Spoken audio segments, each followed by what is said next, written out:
Sunday ആയിട്ട് special ഒരു ഐറ്റമാണ്. കുറേ ദിവസമായി റെസിപ്പികൾ അപ്ലോഡ് ചെയ്തിട്ട് ഒരു 4 ടേബിൾ സ്പൂൺ പഞ്ചസാര ഒന്ന് കരിച്ചെടുത്തിട്ടുണ്ട് കേട്ടോ. ഇനി അതിലേക്ക് ഒരു 1/2 ലിറ്റർ പാലോളം ഒഴിച്ചു കൊടുക്കുന്നുണ്ട്. അതൊന്ന് ചൂടായി വരുമ്പോഴത്തേക്ക് ഞാനൊരു 2 ടേബിൾ സ്പൂൺ പച്ചരി കുതിർക്കാനായിട്ട് വെച്ചിട്ടുണ്ട്. പിന്നെ ചേർത്തിരിക്കുന്നത് ഒരു ആപ്പിൾ ഉണ്ട്, പിന്നെ 2 ക്യാരറ്റ്, 2 ക്യാരറ്റും ഒരു ആപ്പിളും ചേർക്കുന്നുള്ളൂ കേട്ടോ. സത്യം പറഞ്ഞാൽ ക്യാരറ്റ് മാത്രം ചേർത്ത് ഉണ്ടാക്കണമെന്ന് വിചാരിച്ചതാണ്. അപ്പോൾ പിന്നെ ഒരു ആപ്പിളൂടെ കിട്ടിയപ്പോൾ ഞാൻ അതോടെ കട്ട് ചെയ്ത് ഗ്രേറ്റ് ചെയ്ത് ചേർത്ത് കേട്ടോ. അപ്പോൾ 2 ക്യാരറ്റും ഒരു ആപ്പിളൂടെ ഗ്രേറ്റ് ചെയ്ത് ഞാൻ വെച്ചിട്ടുണ്ട്. അപ്പോൾ നമ്മുടെ പാലൊക്കെ നന്നായിട്ടൊന്ന് തിളയ്ക്കുന്നുണ്ട്. ഞാനത് പഞ്ചസാര കരിച്ച് ചേർത്ത് വേറൊന്നുമല്ല, ഒരു കളറിന് വേണ്ടിയിട്ടായിരുന്നു കേട്ടോ. അപ്പോൾ നല്ല അടിപൊളി ഒരു പായസമാണ്, കുഞ്ഞുങ്ങൾക്കൊക്കെ ഇഷ്ടപ്പെടും. ഒന്ന് ട്രൈ ചെയ്ത് നോക്കിക്കോളൂ.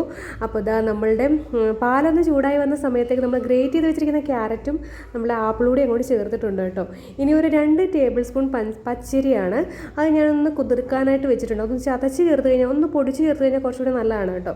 ഒന്ന് കുത്തി ചതച്ച് ചേർത്ത് കഴിഞ്ഞാൽ കുറച്ചുകൂടി നല്ലതാണ്. ഞാനത് അങ്ങനെ അങ്ങ് ഇട്ട് ചെയ്ത് കേട്ടോ. ഇനി അതൊന്ന് തിളച്ച് വന്നിട്ടുണ്ട്. നമ്മുടെ പായസം ഇവിടെ റെഡി ആയിട്ടുണ്ട്. വേറെ ഒന്നും ഞാൻ ചേർത്തിട്ടില്ല. 2 ഏലക്ക കുത്തി ചതച്ചുകൂടെ ചേർത്തിട്ടുണ്ടായിരുന്നു. ഇനിയൊന്നുമില്ല, 2-3 കാഷ്യൂനട്ടും കുറച്ച് കിസ്മിസും കൂടെ ഒന്ന് നെയ്ക്കകത്ത് ഫ്രൈ ചെയ്ത് ചേർക്കുന്നു. വളരെ ഈസി, വളരെ ടേസ്റ്റി. പെട്ടെന്നൊരു മധുരം കഴിക്കണം തോന്നിക്കഴിഞ്ഞാൽ ഉണ്ടാക്കാൻ പറ്റിയ നല്ല അടിപൊളി ഒരു ഐറ്റമാണ് കേട്ടോ. പ്രത്യേകിച്ച് കുഞ്ഞുങ്ങൾക്ക് കൊടുക്കാം. അങ്ങനെ ക്യാരറ്റൊക്കെ കഴിക്കാതെ കുഞ്ഞുങ്ങൾക്കൊക്കെ ഉണ്ടാക്കി കൊടുക്കാൻ പറ്റിയ ഒരു ഐറ്റമാണ്.